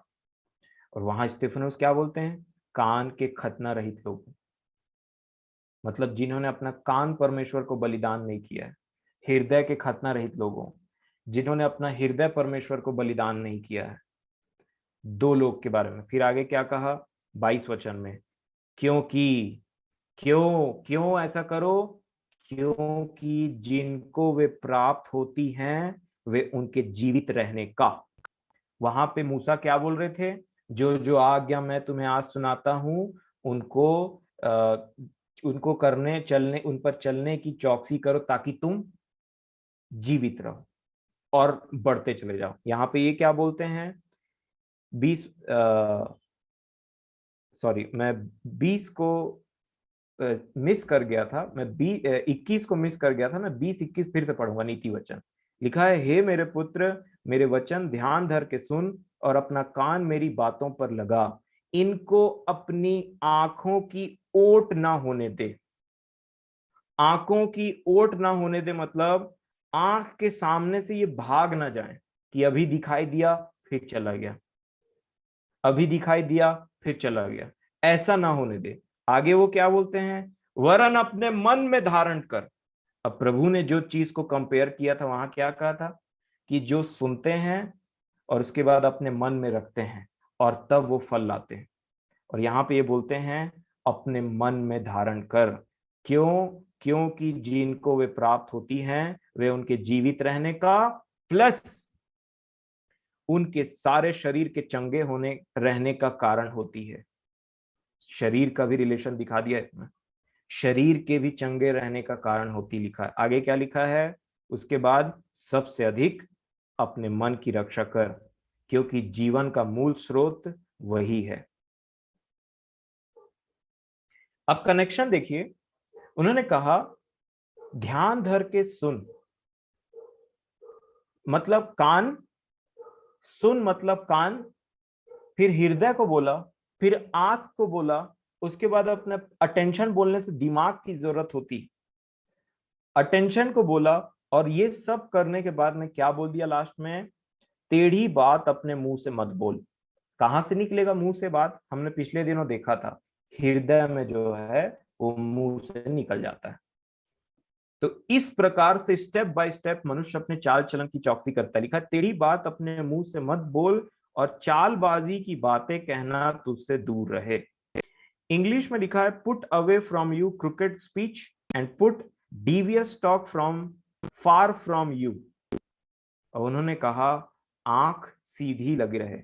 इतना ज्यादा चौकसी करने की जरूरत है मेरे प्रियो, मुझे और आपको इस मसीही जीवन के लिए। इसीलिए हम किस प्रकार से सुनते हैं ये बहुत ज्यादा मायने रखता है। नम्रता और हृदय में जो वचन बोया जाता है और जो भी प्रकार के हमारे जीवन में जो बातें चलते रहती है, प्रभु यीशु मसीह ने कहा, जो फलते हैं, मैं सच्ची डाली हूं और मेरा पिता किसान है और तुम मेरे बिना कुछ नहीं कर सकते हो। जो फलते हैं उनको वो छांटता है और जो नहीं फलते उसको वो काट देता है। जब छांटे जाते हैं ना, जब कोई पेड़ छांटा जाता है तो पहले उसमें अच्छा दिखते रहता है, भरा भरा, लेकिन जैसे ही आप एक पेड़ को छांट देंगे ना, ऐसे लगता है कहाँ गया ये तो, एकदम से बांझ वृक्ष टाइप दिखने लगता है। उसी प्रकार जो फलवंत होते रहता है ना, परमेश्वर पिता उनमें छटाई भी काम करते रहते हैं, इधर से छांट दिया उधर से छांट दिया करके। तो जब हमारे जीवन में छटाई होती है इस जंगल के मार्ग में, तो कई कई बार हमको ना तकलीफ होता है, लेकिन वो छटाई इसलिए नहीं है कि परमेश्वर पिता आपको जड़ से उखाड़ दे। जड़ में कुल्हाड़ा नहीं मारा, परंतु छोटी छोटी से कैंची लेकर के छटाई होती है। हमने देखा है ना, वो प्रूनिंग बोलते हैं। ये पेड़ नहीं है, ध्यान रखिएगा मेरे पिता, मेरे प्रियो। क्या कहा, मेरा पिता किसान है, सच्ची दाखलता मैं हूं। और अगर आप दाखलता को देखेंगे तो दाखलता एक क्लाइंबर टाइप का चीज होता है ना। उसको सपोर्ट दिया जाता है तार से, ऐसे पेड़ रहता है, ऐसे क्रॉस के शेप में रहता है, वो दाखलता ऐसे करके, ऐसे करके आप देखेंगे तो ये वाइन का है ना, प्रूनिंग ऑफ वाइन आप देख सकते हैं कैसे होता है। छटाई, दाग की छटाई कैसे होती है, देखिए ऐसे ऐसे करके जाता है, पतला सा रहता है और ऐसे करके डिवाइड हो जाता है दो तरफ, क्रॉस टाइप दिखता है वो जब छटाई होती है तो उसकी। क्योंकि जब फल लगे रहते हैं तो दिखाई नहीं देता उसका शाखा, परंतु जब छटाई हो जाती है ना, ऐसे करके दो तरफ जाता है, और इधर फिर वायर से बंधे रहता है, इधर फिर वायर से बंधे रहता है, फिर दूसरा शाखा ऐसे आता है, फिर वो भी इधर वो भी इधर ऐसे करके, और वो फिर ऐसे करके लंबा रहता है। और छटाई होने के बाद में ऐसा लगता है ये तो सूखा पेड़ है, परंतु, और देखिए, जब छटाई होती तो बंडा तो दिखाई दे रहा है कि बांझ वृक्ष टाइप, लेकिन धीरे से ना उसमें जब फल आना स्टार्ट होता है तो लोग बोलते हैं हम कंफ्यूज हो गए थे, हमको लगा था ये सूख गया है, परंतु इसकी तो छटाई हुई थी, अभी और फलवंत होगा। उसी प्रकार कुल्हाड़ी जो है ना, वो बांझ वृक्षों के पेड़ में पड़ती है, क्योंकि दाखलता में कुल्हाड़ी का काम नहीं होता। आप देखिएगा दाखलता कैसे होते हैं, उसमें कुल्हाड़ी काम नहीं होता, उसमें कैंची चलती है, थोड़ी सी इधर काट लिया, थोड़ा सा उधर काट लिया, थोड़ा सा ऐसे छटाई कर लिया। कुल्हाड़ी से छटाई नहीं होती मेरे प्रियो दाखलता में। मैं देख रहा था एक दिन, जब प्रभु ने कहा सच्ची दाखलता में हो, तो मैं बोला कि दाखलता, फिर मेरे को याद है प्रूनिंग ऑफ, वो वाइन ड्रेसर बोलते हैं ना, छटाई करने वाला। तो मैं देख रहा था कि होता कैसा है ये, तो सेम क्रॉस टाइप दिख रहा था वो ऐसे करके। आप देखिएगा, आपको मौका मिलेगा तो। और उसके बाद में मैं देख रहा था जब छटाई हो जाती तो ऐसा लगता है एकदम बांझ है, परंतु धीरे धीरे डबल फल आने लग जाता है छटाई के बाद में। मेरी मम्मी गार्डनिंग करती थी घर में, तो मैं बोलता था कि मम्मी तो आप तो इसको काट काट के पूरा सूखा पेड़ टाइप का बना दिए। लेकिन मेरी मम्मी जानती थी छटाई का महत्व क्या है पेड़ में, मैं नहीं समझता था। परंतु जब वो फलता फूलता या फिर फूल वाला पेड़ है तो बड़ा होता तो ऐसा लगता था छटाई कितना जरूरी है। देखो, लगता तो है सब निकाल लिया इससे, परंतु वो छटाई होने के बाद वो फिर से ग्रो करता है। और इसीलिए हमको ये बात समझने की आवश्यकता है। और ये जंगल के मार्ग में हमारे साथ यही होता है, क्योंकि परमेश्वर पिता का, अगर आप भजन संहिता 107 अध्याय खोलेंगे तो दो काम परमेश्वर पिता करते हैं। आप इसको जरूर पढ़िएगा, पूरी बात तो मैं नहीं बताऊंगा, मैं नहीं बता पाऊंगा, परंतु आप जरूर इसको पढ़िएगा। भजन संहिता 107 अध्याय और 4 वचन में एक बात लिखा हुआ है। देखिए, जंगल का वर्णन 3 जगह आया है मेरे प्रियो। इस पृथ्वी के लोग हर जगह जंगल जंगल बोलने से कोई मार्ग नहीं मिल रहा है, बस भटक रहे हैं इधर से उधर। ये पृथ्वी की दशा है आज, जब तक वो प्रभु को नहीं पा जाते हैं। क्योंकि प्रभु ने क्या कहा? मार्ग मैं हूं। सब जंगल में फंसे हुए हैं, प्रभु ने कहा मार्ग मैं हूं। यहाँ पे वो 107 के 4 में बोलते हैं, ये हमारे विषय में लिखा हुआ है, वे जंगल में मरुभूमि के मार्ग पर भटकते फिरे और कोई बसा हुआ नगर न पाया। भूख और प्यास के मारे वे विकल हो गए। और यही बात जब यूहन्ना बपतिस्मा दाता यीशु मसीह के चेलों को, अपने चेलों को बोल करके भेजते हैं कि उससे पूछो कि ये मसीह जो आने वाला था वो तू ही है कि कोई और है, तो प्रभु यीशु मसीह उसको यही चिन्ह देते हैं। मतलब वो बोलते हैं कि अंधे देखते हैं, लंगड़े चलते हैं, जा करके उनको बताओ। और फिर यहाँ पे ये यही बात देखिए, नए नियम में कितने बार आया, भूखों से, जब मैं भूखा था, जब मैं प्यासा था, जब मैं बेहाल था। और वैसे ही इस पृथ्वी के लोग भूखे और प्यासे हैं, भले कितनों पेट भर भर के खा ले, वो खाना नहीं है। इस भूख और प्यास के बारे में यीशु मसीह ने बात किया था कि मैं जीवन की रोटी हूं, भूख खत्म, प्यास, मैं जीवन का जल हूं, प्यास खत्म। और इसी को वो बताते हुए बोल रहे हैं, वे जंगल में मरुभूमि के मार्ग पे भटकते फिरे और कोई बसा हुआ नगर ना पाया। और अगर आप इसी के देखिए, जंगल में ना परमेश्वर पिता 2 काम करते हैं। अगर आप इसी के 33 वचन और 35 वचन को देखेंगे तो पहले मैं आपको 33 वचन पढ़वाना चाहूंगा कि परमेश्वर पिता क्या करते हैं। पहली बात, 107 का 33, वह नदियों को जंगल बना डालता है। नदी जहां है उसको जंगल बना डालता है, और जल के सोतों को सूखी भूमि कर देता है। वह फलवंत भूमि को नोनी कर देता है। नोनी का मतलब होता है जहां पे ये जो नमक वाला बड़ा सा वेस्ट होता है ना, जहां पूरा नमक ही नमक, वो बोल रहे हैं। फिर क्या बोलते हैं, यह वहां के रहने वालों की दुष्टता के कारण होता है। जब एक व्यक्ति दुष्टता करता है प्रभु के राज्य में, मान लीजिए जीवन पाने के बाद में भी, क्योंकि इनको जीवन मिल चुका है। यहाँ पे 14 वचन में क्या लिखा है? 14 वचन में 13 वचन से मैं पढ़ना चाहूंगा इसी का। क्या लिखा है? तब उन्होंने संकट में यहोवा की दुहाई दी और उसने सकेती में से उनका उद्धार किया। उसने उनको अंधियारे और मृत्यु की छाया में से निकाल लिया। ये लिखा था ना यीशु मसीह, वो यूहन्ना रचित सुसमाचार में भी ये लिखा है, जो मृत्यु की छाया में बैठे थे उन्होंने ऐसा देखा, ये वही है। और उनके बंधनों को तोड़ डाला, सब बंधनों से आजाद कर दिया। फिर भी आगे चल करके वो थोड़ा सा, इसमें क्या लिखा है यहाँ 34 वचन को देखिए, वह फलवंत भूमि को नोनी करता है और वहां के रहने वालों की दुष्टता के कारण ऐसा होता है कि जो पहले नदी बह रही थी अब वो जंगल बन जाएगी। 33 वचन में लिखा है, वह नदियों को जंगल बना डालता है। ये क्यों होता है? दुष्टता के कारण होता है कि परमेश्वर ने छुड़ाया, फिर उसी में चले गए, तो फिर जो जंगल से नदी बनाया था ना, जहां भटक रहे थे तो नदी निकाल लिया था और मार्ग दिखाया था, उसको फिर से जंगल बना दिया, नदी को जंगल बना दिया। और दूसरा काम क्या करते हैं? 35 वचन में क्या लिखा है? वह जंगल को जल का ताल, उल्टा अपोजिट, दोनों हाथ में है परमेश्वर के। नदी को जंगल बना देना, जंगल को ताल बना देना, और निर्जल देश को जल के सोते कर देता है। और वहां वह भूखों को बसाता कि वे बसने के लिए नगर तैयार करें। और इसीलिए मेरे प्रियो, ये परमेश्वर का काम है, क्योंकि इसके अंतिम वचन को शायद आप पढ़ेंगे तो जरूर आपका इंटरेस्ट और दुगना बढ़ जाएगा 107 पढ़ने के लिए। लास्ट में क्या लिखा है 43 में? जो कोई बुद्धिमान हो वह इन बातों पर ध्यान करेगा और यहोवा की करुणा के कामों का पर ध्यान करेगा। ध्यान करने के बारे में, और बुद्धिमान का कनेक्शन बताइए, इस पर ध्यान करेगा। तो मैं आज यहीं पे इन बातों को खत्म करना चाहूंगा, बट रिवाइज करते हुए कुछ पॉइंट्स आपको बोलना चाहूंगा। पहली बात तो ये कि जंगल के मार्ग में जब तक हम नम्रता नहीं सीख जाते, तब तक जंगल का मार्ग कभी खत्म नहीं हो सकता। हम हमेशा जंगल में पाए जाएंगे। परंतु हमेशा जंगल का मार्ग नहीं चलते रहता है, ये भी बात हमको समझना है। क्योंकि नया नियम, नए वाचा में प्रभु यीशु मसीह के जाने के बाद क्या लिखा है, वो हमें जय के उत्सव में लिए फिरता है। तो जंगल के मार्ग से निकलना है हमको इसी जीवन में।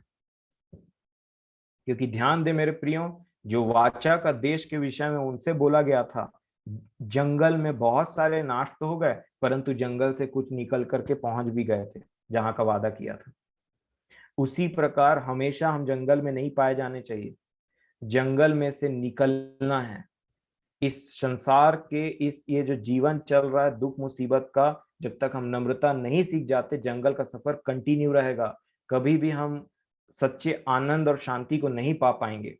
परंतु जिस दिन हमारे अंदर में वो नम्रता, वो आज्ञाकारिता आ जाएगी, जंगल का सफर खत्म हो जाता है, प्रभु हमको दूसरे जगह लेकर के जाते हैं। फिर दूसरी बात, वचन हम सुनते तो हैं, बहुत वचनों को सुन रहे हैं, कैसा आदर के साथ सुनते हैं, और सुनने के बाद में उस पर सोच विचार करते हैं कि नहीं करते हैं। क्योंकि अगर उस पर सोच विचार नहीं करते हैं तो ये वही वाली बात हो गई कि आंखों की ओट हो जाना। आज ये बात आया, देखा, पार हो गया, दूसरा बात आया, देखा, पार हो गया, अटेंशन नहीं दे रहे हैं उस पर। कान हमारे खतना रहित हो गए हैं। क्योंकि पौलुस ने क्या कहा, ये इब्रानियों के लेखक क्या बोलते हैं कि तुम कान से ऊंचा सुनने लगे हो आजकल। ऐसा कहा उन्होंने, एक वचन लिखा हुआ है, कान से ऊंचा सुनने वाला हम ना बने। क्योंकि जब कान से एक व्यक्ति ऊंचा सुनने लगता है तो उसका हृदय कठोर हो जा रहा है। और इसी प्रकार मेरे प्रियो, कंटिन्यूअसली देखिए, झूठी धार्मिकता में जीने से कोई मतलब नहीं है। मैं आपको चाहे भविष्यवक्ता बोलूं, चाहे आपको प्रचारक बोलूं, चाहे आपको कुछ भी बोलते रहूं, बहुत स्ट्रांग मसीही बोलते रहूं, सबको अपनी अपनी दशा पता रहता है।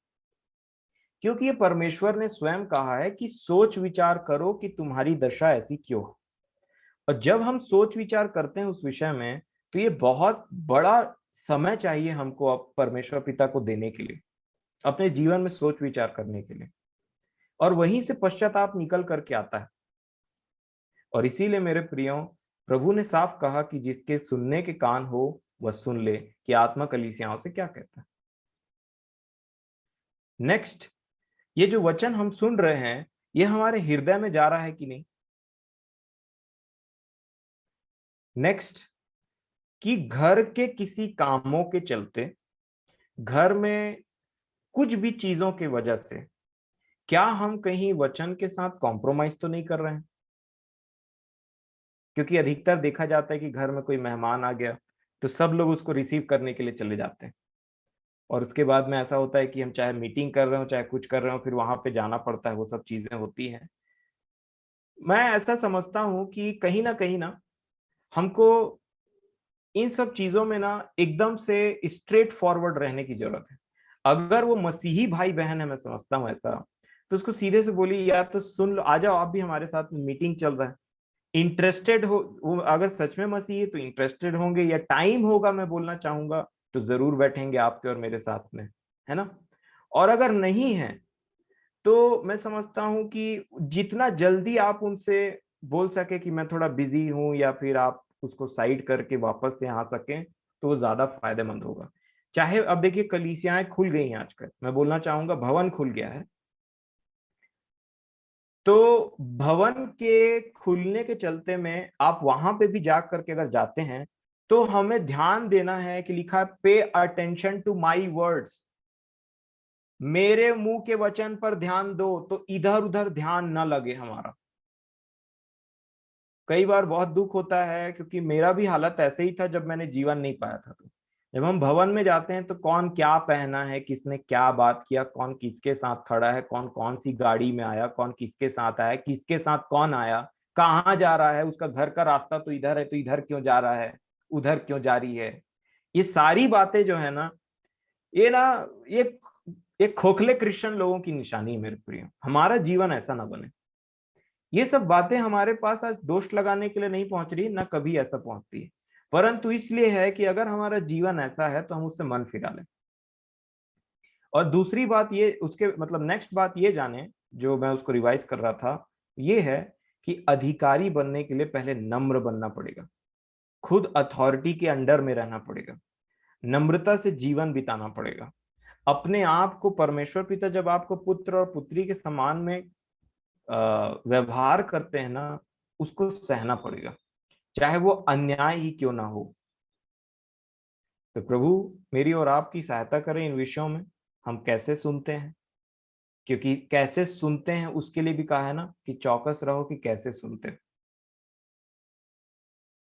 तो इन बातों में मैं यहीं पे अब समाप्त करना चाहूंगा इस विषय में, और आपसे निवेदन करूंगा और एक एक एक बात मैं शेयर करना चाहूंगा कि जब भी यहाँ वचन खत्म होता है, हालांकि हमारे हम में से बहुत लोगों की ऐसी आदत है कि वो ज्यादा बातचीत नहीं करते इधर उधर का, लेकिन जब भी वचन खत्म होता है, न खुद किसी और से उस विषय में ये इधर उधर की बातों पे उसको सुनिए, और ना ही कुछ बातों को आप खुद उस विषय में बोलें। उस विषय बोलने से जो सांसारिक विषय है, कोई भी अगर किसी को भी कुछ चीज का काम है तो वो पर्सनली वो चीजों को शेयर कर सकता है एक दूसरे के साथ में फोन लगा कर कि ये प्लानिंग है, ये प्रोग्राम है करके। परंतु मैं समझता हूँ जब वचन का प्रचार हो जाता है मेरे प्रिय, तो ना हम बोलते हैं कि प्रभु ने मुझसे बोला और बातचीत किया, तो वहां पे या तो पश्चाताप होगा, या तो आपको उस दिन के लिए एनकरेजमेंट मिलेगा, अगर आप जी रहे हैं तो वैसा, अगर नहीं जी रहे हैं तो पश्चाताप करने का। ये दो चीजों के सिवा ना वचन के भाग के होने के बाद तीसरा और कोई काम नहीं होना चाहिए, मैं ऐसा समझता हूं। अगर कोई काम है, हमको कोई चीजों को बातचीत करना है या कोई भी चीज है, तो या तो हम एक दूसरे को पर्सनली फोन लगा लें, और या तो फिर उतना टाइम मत रखें, उसके लिए एक समय ही रख दें कि हम इस दिन ऐसा मिलेंगे या फिर उस दिन हम ऐसा मिलेंगे, आधा घंटा हम मिलेंगे, उस दिन बात होगा। क्योंकि जब बात होने की बात आती है तो ज्यादा लोग उपस्थित नहीं हो पाते हैं, परंतु जब परमेश्वर का कलाम बोलता और बातचीत करता है और बोलता है सोच विचार करो इस पर, इसीलिए वो वचन पहुंचा है, तो उसके बाद जब जो बातचीत होती है ना, सबका दिमाग डिस्ट्रैक्ट हो जाता है ऐसे करके। और मैं नहीं चाहता कि वचन किसी भी रूप से चोरी हो जाए। और मैं जहां तक समझता हूं, अधिकतर वचन के प्रचार होने के बाद में अपने आप को नम्र करके एक मन फिराव की प्रार्थना जरूर होनी चाहिए, एक इंटरसेशन भी जरूर होना चाहिए उस वचन को लेकर के। तो प्रभु मेरी और आपकी सहायता करें इस विषयों में, वचन को गंभीरता से सुनने, समझने और अपने हृदय में रखने के लिए, ताकि हम और ज्यादा आशीषित हों। हाँ, उस विषय में आपको कुछ बातचीत करना है, या प्रभु ने आपसे जो चीज बातचीत किया उसको एज अ गवाही के रूप में हम जरूर शेयर करें। तो ये मेरा पर्सनल सुझाव है, जैसा मैं समझता हूं कि जो भी बातचीत हो उस वचन के ही ऊपर में हो, दाएं बाएं की बात ना। तो इसी के साथ में मैं समय के लिए आपको धन्यवाद देना चाहूंगा, और परमेश्वर पिता का धन्यवाद देना चाहूंगा कि उनके दया से, उनके अनुग्रह से आज हमने इन वचनों को देखा, समझा, और ये समय जो इंटरनेट कनेक्शंस रहे वो सबसे हमारा अच्छा रहा, और अच्छे से हमने इस मीटिंग को कंडक्ट किए, प्रभु ने कंडक्ट करवाया। तो आइए हम इस विषय के लिए प्रार्थना करें। मैं प्रार्थना करना चाहूंगा इस विषय के लिए। सर्वशक्तिमान प्रेमी परमेश्वर पिताजी, धन्यवाद के साथ प्रभु यीशु मसीह में हम फिर से आपके चरणों में आते हैं। धन्यवाद देते हैं परमेश्वर पिता, क्योंकि आज के विषय को आपने हमारे जीवन के बीच में रखा, हम सभी प्रियों के बीच में रखा है, और आपने फिर से एक बार हमसे बोला और बातचीत किया। आपके पवित्र कलाम में से ये बातें हम तक पहुंची हैं।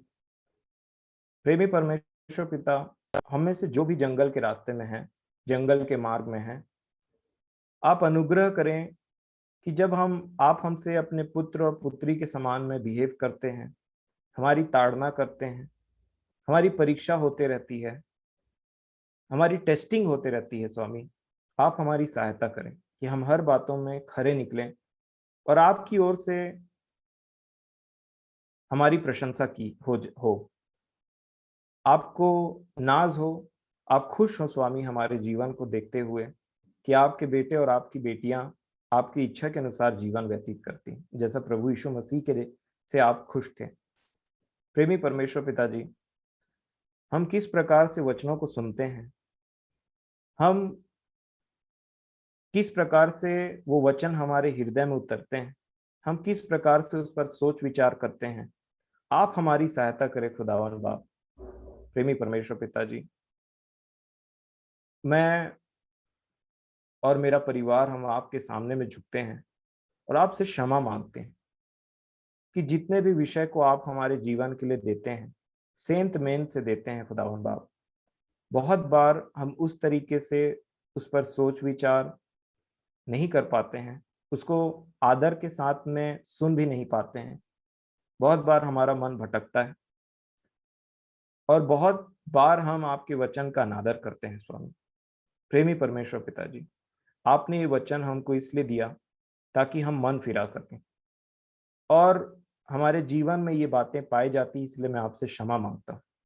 हम सब आपसे क्षमा मांगते हैं और आपसे मैं विनती करता हूँ स्वामी कि आप अनुग्रह करें प्रभु यीशु मसीह के नाम से कि हम आपके वचनों को, हम आज से ये बात ठान लें अपने मनों में कि किस प्रकार से हम सुनेंगे, किस प्रकार से हमारे हृदय में आपकी बातें रहेंगी, और किस प्रकार से हर एक चीज जो आपके वचन में और हमारे जीवन के में बाधा डालने की कोशिश करते हैं, उन बातों को आप हमें दिखाएं, हमारी गलतियों को आप हमें दिखाएं स्वामी। ये हमारे जीवन की सबसे बड़ी आशीष कि आप हमारी गलतियों को हमें दिखाते हैं, हमें बताते हैं, ताकि हम उस विषय में मन फिरा सकें, पश्चाताप कर सकें, आपसे माफी मांग सकें। प्रेमी परमेश्वर पिताजी, हम सब अपने जीवनों को आपके हाथ में सौंपते हैं। हम पर अनुग्रह करें, अपने आत्मा की भरपूरी दें कि हम सबके जीवन में आपका वचन प्रथम स्थान पाए। प्रभु जी, आपका वचन, आपकी बुद्धि, आपका ज्ञान क्या ही गंभीर है। और आपने जब ये बात बताया कि आपका बुद्धि, आपका वचन, आपका ज्ञान क्या ही गंभीर है, हमारा भी स्वभाव गंभीर स्वभाव का हो आपके वचन को लेकर के। हम अपने जीवनों के साथ में खेल या मजाक न करें। आपने हम पर तरस खाया, आप अपने बड़े प्रेम में अपने क्रोध को नहीं दिखाते, परंतु प्रभु यीशु मसीह के नाम से हम पर अनुग्रह करते हैं, मौके पे मौके देते हैं। प्रेमी परमेश्वर पिताजी, जो बैक स्लाइड हो गए हैं, जो पीछे रह गए हैं मार्ग में, और जो गुनगुने गुनगुने या फिर ठंडे होते चले जा रहे हैं, मैं विनती करता हूँ कि प्रेमी परमेश्वर पिताजी हमें क्षमा करें बातों के लिए, और फिर से आप हमें प्रज्वलित करें अपने आत्मा के द्वारा, और अपने राज्य के लिए हमें खड़ा करें। हमारे जीवन में वो आग रहे, और हर प्रकार के गंदे और बुरी बातों से, हर प्रकार की उन बातों से जिनसे आपका मन प्रसन्न नहीं होता है, आप अपने अनुग्रह से और अपने आत्मा के सामर्थ्य से हमें उन सारी बातों से छुटकारा दें।